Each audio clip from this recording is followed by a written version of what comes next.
Praise the Lord. வாழ்வை வளமாக்கும் தேவ வார்த்தை பிலிப்பியர் எழுதின நிருபம் 4ஆம் அதிகாரம் 6ஆம் வசனம். நீங்கள் ஒன்றுக்கும் கவலைப்படாமல் எல்லாவற்றையும் குறித்து உங்கள் விண்ணப்பங்களை ஸ்தோத்திரத்தோட கூடிய ஜெபத்தினாலும் வேண்டுதலினாலும் தேவனுக்கு தெரியப்படுத்துங்கள். ஆம், அன்பான கர்த்தருடைய பிள்ளைகளே, உங்களை பார்த்து கர்த்தருடைய வார்த்தை இந்த காலை நேரத்திலே கடந்து வருகிற குறிப்பான ஒரு வார்த்தை என்னவென்று சொன்னால், நீங்கள் ஒன்றுக்கும் கவலைப்படாமல் என்கிற வார்த்தையை கர்த்தர் நினைவுபடுத்துகிறார். இந்த காலகட்டத்திலே நம்முடைய வாழ்க்கையிலே, நம்முடைய சூழ்நிலையிலே, நம்முடைய தொழில் ரீதியான காரியங்களாக இருக்கட்டும், உடல் ரீதியான காரியங்களாக இருக்கட்டும், சில பயங்கள் நம்மை ஆட்கொண்டு நம்மை அடிமைப்படுத்தி கொண்டு இருக்கிறது.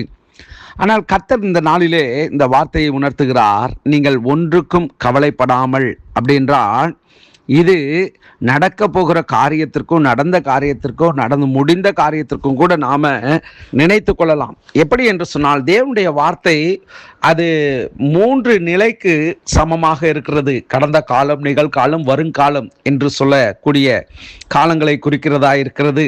இந்த வார்த்தை நீங்கள் ஒன்றுக்கும் கவலைப்படாமல் என்று சொன்னால், நம்முடைய வாழ்க்கையிலே எதை குறித்து நாம் அதிகமாக கவலைப்பட்டு கொண்டிருக்கிறோம், எதை குறித்து நாம் கண்ணீர் வடித்து கொண்டு இருக்கிறோம், எதை குறித்து பயந்து கொண்டு இருக்கிறோம்.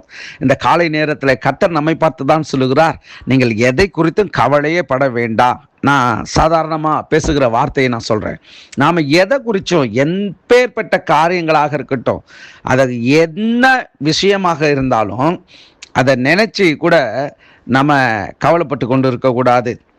மறுபடியும் நான் சொல்லுகிறேன், நம்முடைய வாழ்க்கையில் சில நிறைவேறாத காரியங்கள், அதை நினச்சி நாம் சோர்ந்து போய் கொண்டிருக்கலாம். அல்லது இது நடக்கலையே, இது கிடைக்கலையே, இது எப்போ ஆகும் அப்படின்னு நினைத்து கூட நாம் கவலைப்பட்டு கொண்டு இருக்கலாம். ஆனால் கர்த்தர் இந்த நாளில் திட்டமாக சொல்லுகிற ஒரு வார்த்தை, நீங்கள் ஒன்றுக்கும் கவலைப்படாமல். ஏன்னா இப்போ உள்ள காலகட்டங்களில் அதிகமாக பிள்ளைகளுடைய படிப்பின் காரியங்களுக்காக பெற்றோர்கள் என்ன பண்ணுவாங்க, ரொம்ப கவலைப்பட்டு கொண்டு இருப்பாங்க. என் பிள்ளையை நான் என்ன படிக்க வைக்கணும், எந்த ஸ்கூலில் சேர்க்கணும், எந்த காலேஜில் சேர்க்கணும், எங்கே அட்மிஷன் போடணும், இப்படிப்பட்ட காரியங்களை சிந்தித்து கொண்டே பண தேவைகளுக்காக மிகவும் கவலைப்பட்டு கொண்டிருப்பாங்க.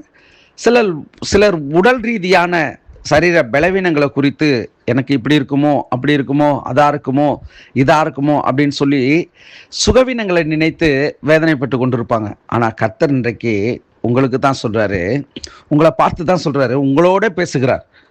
ஒன்றுக்கும் கவலைப்படாமல் எல்லாவற்றையும் குறித்து ஸ்தோத்திரத்தோட கூடிய ஜெபத்தினாலும் வேண்டுதலினாலும் தேவனுக்கு தெரியப்படுத்துங்கள் என்று சொல்லி.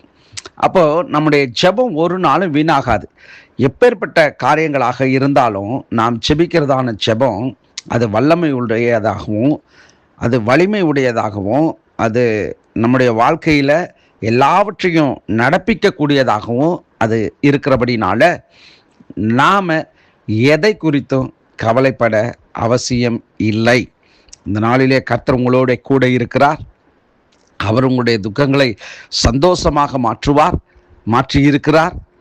ஆகவே நாம் எதை குறித்தும் கவலைப்படாமல் சந்தோஷத்தோடு கர்த்தருடைய சமூகத்தை நாடி தேடி ஓடி வருவோம். கர்த்தர் நமக்காக பெரிய காரியங்களை செய்வார். ஜெபிப்போம். நல்ல தகப்பனே, ஆசீர்வாதமான இந்த நாளிலும் இந்த வார்த்தையின் மூலியமாய் நீ இடைப்பட்டதற்காய் நன்றி. இந்த வார்த்தை கேட்கிற ஆண்டவரே ஒவ்வொருவரையும் ஆசீர்வதியும். உம்முடைய கிருபை உம்முடைய பிள்ளைகளை சூழ்ந்து கொள்ளட்டும். கிறிஸ்து இயேசுவின் நாமத்தில் ஜெபிக்கிறேன், எங்கள் ஜீவனுள்ள நல்ல பிதாவே. ஆமேன், ஆமேன். God bless you.